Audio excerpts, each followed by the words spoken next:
Bonjour à tous et bienvenue dans ce nouvel épisode de Moment Critique. Et ben putain, on va démarrer l'année assez fort avec encore un film d'animation. Oh encore, oh là là, il nous fait chier. Oh mais arrêtez, là je vous assure, ce n'est pas un film Disney. Ah, enfin il a décidé de changer. Voilà. Bon, au début j'étais parti pour voir un autre film, et je crois que ça s'était passé comme ça. Un film où Rocky et Lamota, les deux boxeurs les plus cultes du cinéma, vont s'affronter. Je veux voir ce film. Eh, t'as vu, il y a le dernier Miyazaki qui sort le même jour. Et oui, nous allons parler de l'ultime film d'animation du grand Hayao Miyazaki, Le vent se lève, ou Kazetachinu. Alors, est-ce que Miyazaki a conclu sa carrière en beauté? Eh bien, Bon, tu vas te calmer tout de suite, petit fan hardcore, et tu vas me laisser m'expliquer. Hayao Miyazaki, contrairement aux univers riches et variés qu'il a pu nous proposer dans ses précédents films comme Nausicaa, Le Voyage de Chihiro ou même Ponyo, eh bien il a préféré terminer avec un film plus intime et ancré dans la réalité. Donc ne vous attendez pas à une claque.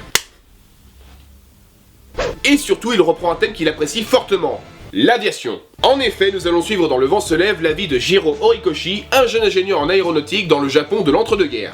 Un personnage vraiment intéressant. Jiro est ce que l'on peut facilement appeler un rêveur, passionné par l'aviation et ne pouvant devenir pilote à cause de sa vue. Et il a donc choisi de voler à travers ses rêves et ses idées. Et bien qu'il voit dans les avions qu'il construit des appareils majestueux, il verra malheureusement ses créations être utilisées de manière belliqueuse avec l'entrée en guerre du Japon. Un rêveur face à la dure réalité de la vie.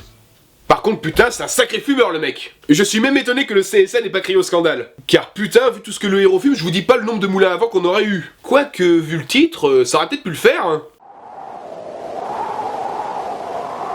Il y a aussi le personnage de Naoko Satomi, qui est tout simplement l'élément mélodramatique du film, apportant joie et espoir à Jiro dans les moments difficiles de sa vie. C'est un personnage vraiment attachant, et on est pris d'une réelle compassion face à son combat contre la tuberculose. Sérieux, j'avais pas vu un personnage cracher autant de sang depuis Izumi.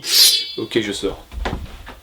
Et j'ai aussi envie de vous citer un personnage plutôt discret mais qui est pourtant bien présent, le vent. Dans le film, à chaque fois qu'il apparaît, il est porteur d'événements clés, apportant à la fois la vie et la mort. On a par exemple la rencontre de Jiro et Naoko lors du grand tremblement de terre de 1923, ou encore leur retrouvaille durant la grande vague de tuberculose. La citation du vers de Paul Valéry au début du film prend tout son sens pour moi. Le vent se lève, il faut tenter de vivre. Bref, il y a énormément de thèmes sur lesquels discuter à travers ce film, mais je n'ai pas envie de vous spoiler. Mais pour conclure, Le vent se lève dispose d'une animation toujours aussi agréable et fluide, d'une bande originale certes recyclée mais qui est toujours aussi agréable à écouter, du simple fait qu'elle fasse écho aux précédentes œuvres de Miyazaki, et son histoire qui semble simple mais qui est surtout des plus sincères. Par contre, c'est une honte que peu de personnes sont allées voir ce film. On était à peine 7 dans la salle. Mais tu es allé voir le film à 22h15, c'est normal qu'à cette heure-ci, il y avait pas grand monde. En tout cas, je n'ai qu'une seule chose à dire à Miyazaki. Merci. Merci pour tout ce que tu nous as offert durant toutes ces années. Repose en paix. Il est pas mort. Mais c'est tout comme, l'animation japonaise est morte avec son départ à la retraite. Ah oui que vous y avez cru, hein. Bon là, je vais parler à tous ceux qui pensaient ça, là. Bien sûr que ça ne signifie pas la fin des films d'animation japonais. Au contraire, on ne fait que tourner une page histoire, là. Et d'ailleurs, je ne peux pas m'empêcher de voir dans cet ultime film une sorte de testament de la part de Miyazaki, dans lequel d'ailleurs il semble se retranscrire via le personnage de Caproni, le mentor italien de Jiro.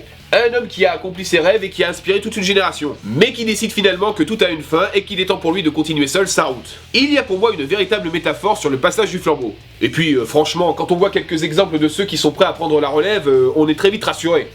Et bien voilà, cette critique est maintenant terminée et j'espère vous avoir donné envie d'aller voir en salle la conclusion de la carrière de Miyazaki dans l'animation. Je vous retrouve très bientôt pour une nouvelle critique et d'ici là, eh bien... Bonne séance.